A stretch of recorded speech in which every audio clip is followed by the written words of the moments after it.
camera good. Got this messed it up. Okay. Fix it a little bit.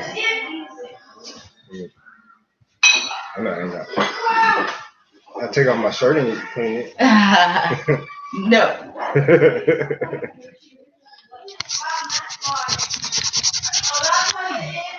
That's better. Here we go. I know it's only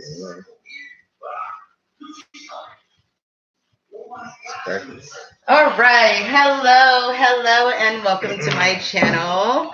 Please hit the like button and subscribe if you haven't already. We're going to get started in just a minute, but we are going to get our dinner. So 1 second.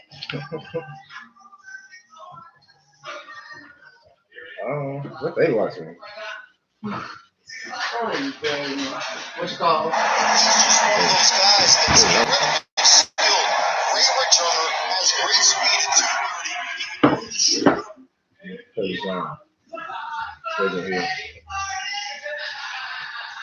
Peace. Hi, Damon. Peace and greetings to you. All right. So this is my husband, Oba. I'm Umi, if you haven't met me already. And we are going to be doing a video about gender roles. You want to pray real quick, actually? We thank you so much, Yahweh, for the food that we have. We thank you for nourishing our bodies, blessing us, and strengthening and healing our bodies. We thank you, love you. In Yeshua's name, amen. Amen. Okay, so again, this is Oba, my husband. I am Umi. And what do you do, babe? So me, I work a full-time job as a warehouse lead. I make sure I take care of my family. I am the head of the household. My wife, she is a housewife. So I'm basically the sole provider of finances and taking care of bills. And my role is very important to this household as well as my wife, who is the housewife. So the reason why I'm doing this video is because I watch a very popular YouTuber, Funky Dineva. And he has a lot of commentary on things that are going on. He usually does like gossip and things like that. Well, his real name is Quentin, and his YouTube persona is Funky Dineva. Now, a year ago, 2018, he did a video called, so our children will probably be interrupting a few times during this as well.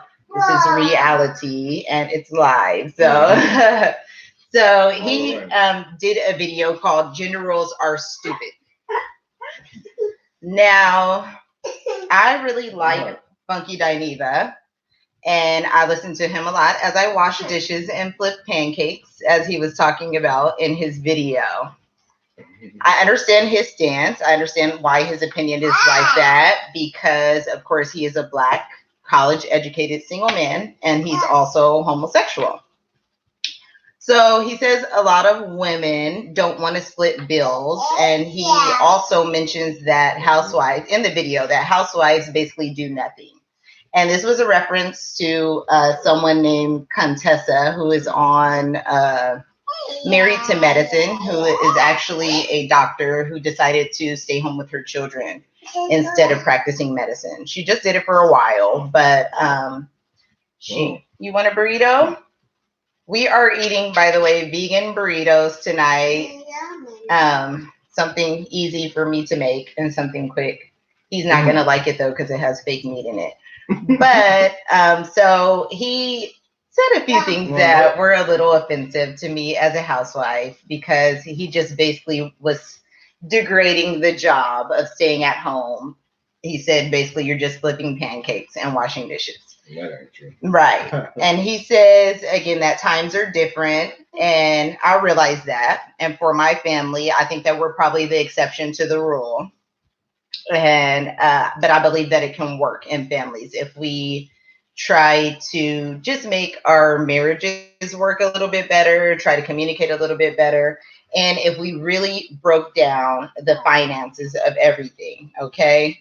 So I feel that if more families stayed and worked together, this can work out.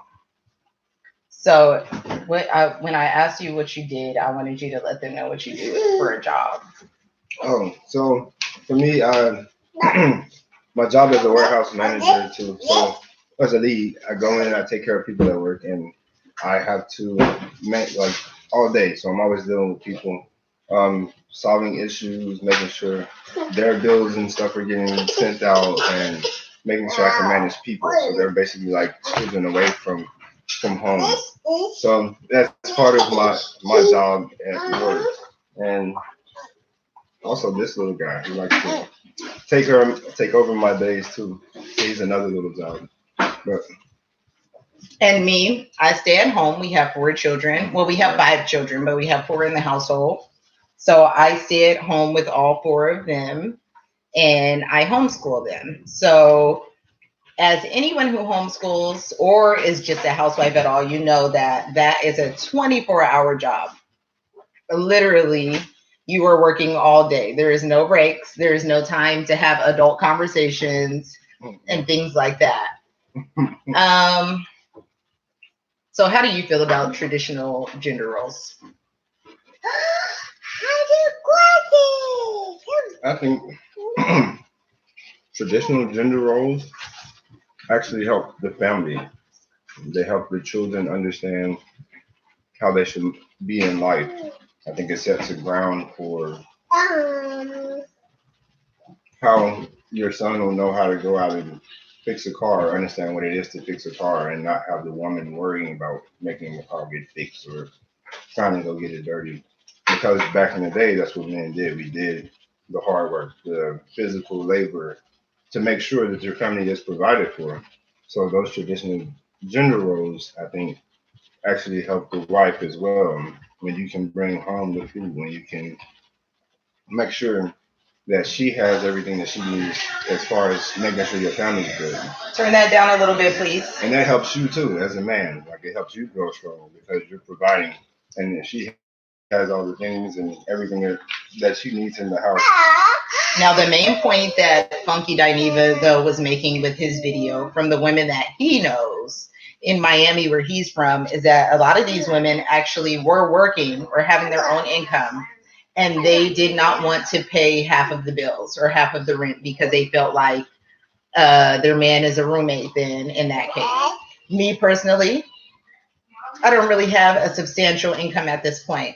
I'm working on my own personal businesses, two separate businesses and two ventures that make me a little bit of change, but it's really enough to do, go take the children to the store and do a little bit with. But when I do have enough revenue from those businesses, I do plan on chipping in financially for the household.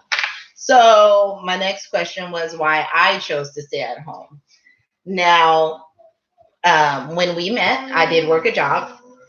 Ova was in the military, and I worked for the Marriott hotels. And when, oh my gosh, we actually did not end up being together when I did get pregnant. And it took a while. Like 3 years later, we end up actually being in a real relationship. And when we did, I got pregnant with our first son. And I was working at the time. Now, when I did have our first child, Jada, who's walking right behind us, I felt that once I did get settled and married, that I would like to be a housewife. So I already kind of had it in my mind. Now, when I got pregnant with my first son, I was actually going to school and working a job oh my gosh, I need to get something for his face. Working a job in a front desk, and I guess we somehow mutually decided that I would stay home. I ended up working at the stadium as well. So, what does help you both get through tough times? Books or YouTube or family? I'm gonna say family with that. Do you mean tough times as far as like a relationship, like relationship issues, or tough times like all together in life, financial and etc.? Because I don't, as far as a relationship, do you think family has? Yeah, true. Because sometimes everybody doesn't have the same idea as far as what you should do in a relationship. Some people think you just jump up and go. Some people think you stick it out. some people think you fight it out. So it's all up to how you break it. My sister and mother are really the main family that gives me advice and stuff. My dad has as well, but they are very encouraging of our relationship. I think that even when, there may be doubts of anything, they like to encourage us and let us know that, we're meant to be together. Finances for sure, family has helped. Um, and whenever we needed anything like that, family has helped. But Oba's the only one who has parents that are still together currently. My parents are divorced, so I have a stepmom and a mom and a dad. So and my grandparents were divorced. Your grandparents were divorced too, right? Well, one was, the other one was just two different places. Okay. Yeah, so there wasn't, too many examples that I've seen of marriage. So we kind of been going along, learning as we go for the past almost 2 years.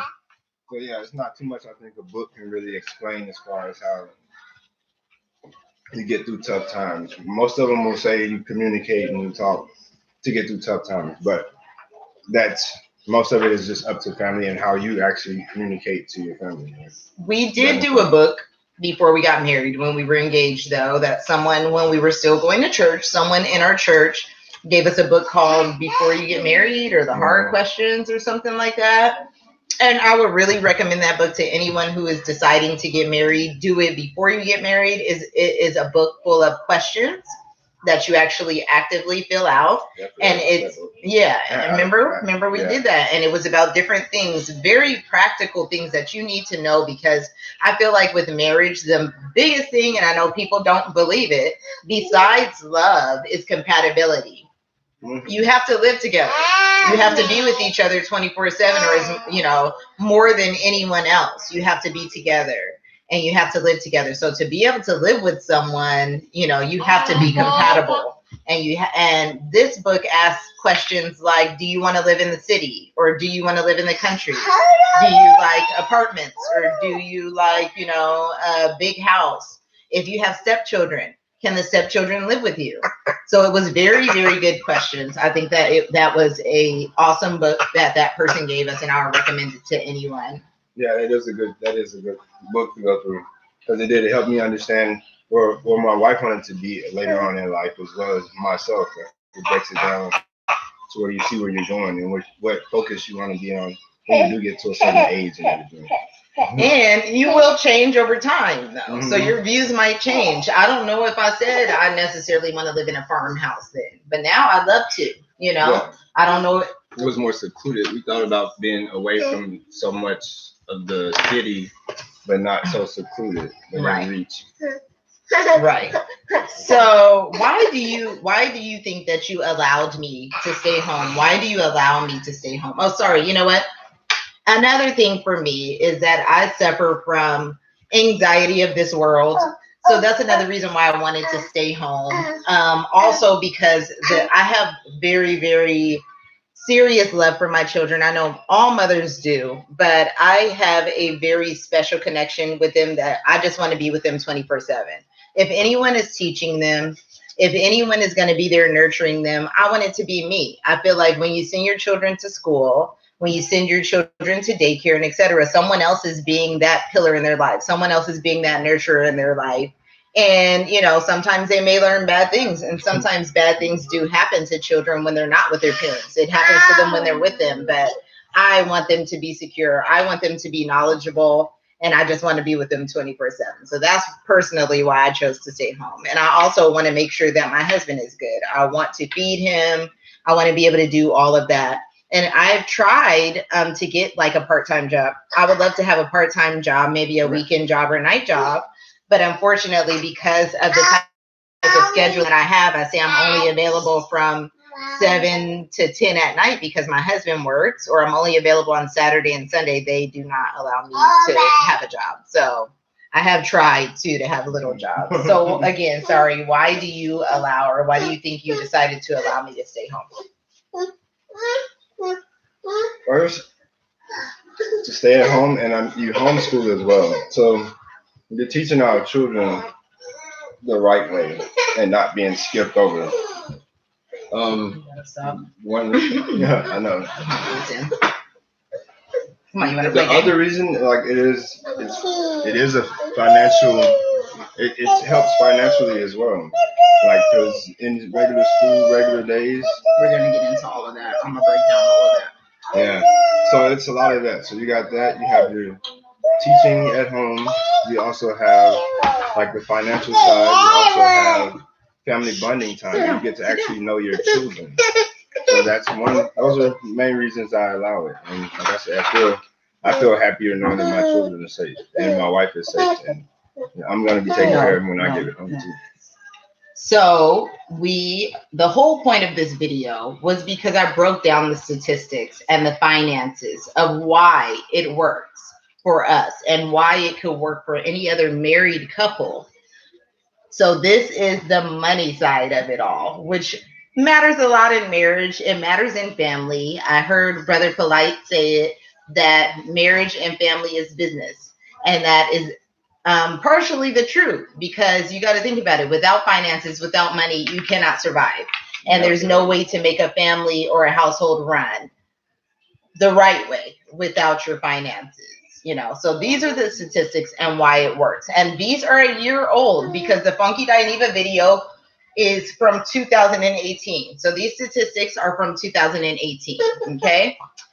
So let's start with the average child care cost. And this is when we only had 3 children. Now I added all of this up. So we're going to think all of this has been inflated now. It's a year later. We have an extra child now. So now we have 4 children, but this is when we had 3 children inside of the household. 5 children total, 4 children inside of the household. Then we had 4 children total and only 3 inside of the household. If you're joining us, please hit the like button, or you can dislike it if you don't like it. Show us some support. Thank you so much, even though I have a crying baby. Here. Okay, so average child care cost in 2018 times 1 was $12,068. Okay, so I added that up times 3 so never mind. We did have 4 children. My bad. We did have 4 children last year in 2018. So I added this up times 3 children because our eldest was almost 13 at the time. So she is 13 now. So she can legally watch herself during the day. And if I were to put her in school, which that's a whole nother story, I cannot legally put them in school in California because I also do not believe in vaccinations. Oh, everyone's going to hate me, but I do not. So my children, Jada is partially vaccinated because she was in a public school at one point when I was a single mother, but they are no longer getting vaccinations. And as long as I can, they will not get them. They'll probably have to kill me first. But so the average cost per year for 3 children, since my eldest is old enough to watch herself, would be $36,204 per year. All right. So you do the math of that. That's if I go somewhere. If I leave home, that's how much we'd be paying in childcare. So I also make all of the meals in the household. Unless we do eat out. Sometimes we do eat out. So meal prep at this point. Now, I did the lowest based meal prep and average childcare costs, housekeeping costs, all of the things that I totaled up were all at the low end. So meal prep is starting at $8.99 a meal times 4 meals is $35.96. Times 6 people is $250.76. Times 12 months is $2,588.04 a year. So that's meal prep. And not including eating out, not including restaurants, not including any entertainment and etc. Okay. So that's me cooking and that's childcare. Housekeeping, because I am the one who cleans the home. I do the dishes and I do everything inside of the home. Housekeeping is $180 twice a month. So twice a month wouldn't be enough to clean my house. We have a 3-bedroom, 2-story house. So that definitely wouldn't work. twice a month. But hey, like I said, I'm doing everything on the low end. So twice a month, $180. For 12 months, that would be $4,320. So now we're going to get into some adult stuff. We're going to get into sex. Now, we know that a wife is going to have sex with her husband. Me, I personally do. I don't believe in the stereotypes of a woman or a married couple stopping having sex. So we still do. We still try to stay active with that. And we will do another live on sex as well. But I actually went on the low end. And let's say you hire an escort. Let's say you have to pay for sex. A low-end escort is starting at $150 an hour. So let's say you're a wife that doesn't do it all the time, but let's say 4 weeks, $150 an hour times 4 weeks. That is $7,200 per year. And so even if you weren't hiring an escort, let's say dating and etc., that's going to cost a lot too nowadays. Like especially in San Diego, yeah, they did a breakdown of how much singles spend on dating. So he saves on dating as well. So again, all of those statistics were lowballed, but all of that average childcare in 2018, meal prep, housekeeping, and a low-end escort is $73,608 total per year. Again, that was all lowball. So I have some more statistics. Let's talk about my previous job experience. Now, again, this was 13 years to 9 years ago. I was a front desk clerk. And my front desk clerk now, or in 2018, the yearly salary is $27,386 a year. My realistic job now with no active resume, because I've been out of the work field for 10 whole years, or 10, has it? And again, that job was just selling nachos at Qualcomm Stadium.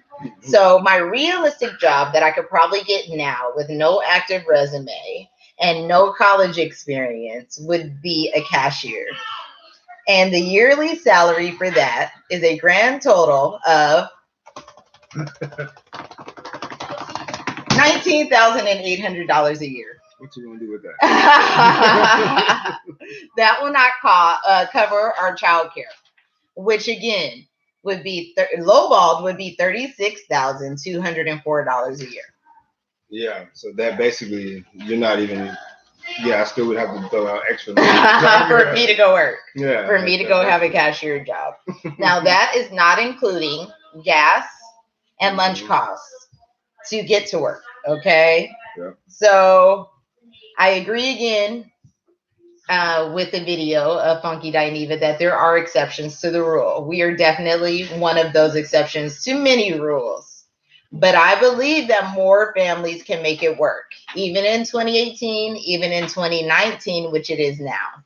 Again, those statistics that I added up, all of that, those finances, $73,608 total per year are what a housewife is lowballed worth. The things that she does. A stay-at-home mom, a housewife. And that doesn't include, I didn't even include how much a teacher makes because I do teach my children, you know. So I didn't even include that. And I didn't include like, you know, a chauffeur or anything because I do have to like take them to testing and etc. at an actual school. So I just felt like that was very interesting when I did do the math. Gender roles, in my opinion, are very relevant today. I still believe that women should cook and men should fix the cars and take out the trash and cut the grass. Like I save the trash for him if I can. If he doesn't, sometimes he doesn't listen, so I might might have to take it out. But eventually, my son will be old enough. I'm getting them trained up now. He's starting to take it out. Right. But, you know, and I don't believe that I'm going to teach my son to wash dishes or make him wash the dishes. And I know a lot of people will not agree with that, but I'm serious about gender roles. If I could live in the 1950s style, I actually would, because I really like that. And I agree with the stepper wife, housewife life. Because even for me, one big thing, like I don't like for my wife to have to leave out after dark. Once it gets a certain like time of the day, like I don't want her to have to go out and handle things after dark because who knows? Like who knows what somebody's looking at? Somebody could be following her, but if they see me getting into a car going somewhere, oh, he's more trouble than my small wife. Like she's not huge, but you know, I feel safe like that. And that's one spot that I feel like you should definitely protect your wife at all costs. Like in times of days, like people are gawking. I see women out all the time pumping gas, and I've seen guys sitting in the car while their woman's pumping gas, and that feels crazy to me. Like I notice all of that. But yeah, like I would never want my wife to have to go out after dark to go get something just for the house. I'll get up, I'll wake up if I have to go do it. He really doesn't like me going to the store or anything at all, honestly. Like, he keeps me in the house. I think he would keep me barefoot and pregnant if he could, but we're kind of done with that. But I appreciate him allowing me to stay home, and I know that would sound crazy to a lot of modern day women, but he does allow me to stay home. He does allow me to be able to spend the money that I do spend, and he allows me to homeschool our children. And I am appreciative of the opportunity. I'm appreciative of us living in old school gender roles. I'm an old school woman, so hey, I like it. I think that it works. And again, finances would not add up. I would be working to pay partial of our childcare, and that to me is not an intelligent choice. So it works for us. More Black families and more families could do it if they just work together and communicated and actually try to be a unit. I definitely agree to that. Like it could definitely help out our society because I think we all get mixed up in thinking independence is where we want to be, women and men. Some men don't want to be with women just because, or they feel like they have to take care of a woman. Right. But at the same time, like that's what you should be wanting to do. That should be part of your life to have a woman to take care of. And if she does want to work, oh well. And sometimes the woman should feel like, oh, I should contribute a little bit. Right. But even though you probably don't want them to, but even if they want to, it just shows like I'm here for you and I'm not gonna mess up. I don't want you going out there working hard to just throw your money out there and you don't get your things in life. And I'm just working for mine. Right. So it does. That's a big thing. Right. Right. So I think we're gonna end it here. We're gonna find us some dessert and get ready for tomorrow. Because my baby works 6 days a week and I work 5 days a week. Well, 7 days a week actually at home. And sometimes he even wants me to chill sometimes and I can't. But we appreciate you for watching. And I'm going to be a woman and say that I need my man. My man takes care of me and I appreciate it. Thank you, baby. It's a pleasure. Doing it. All right, so we hope you enjoy. Thank you for watching. You have a great week too. Thank you so much. We'll talk to you soon. Thank you. Peace and love, guys. Have a good night.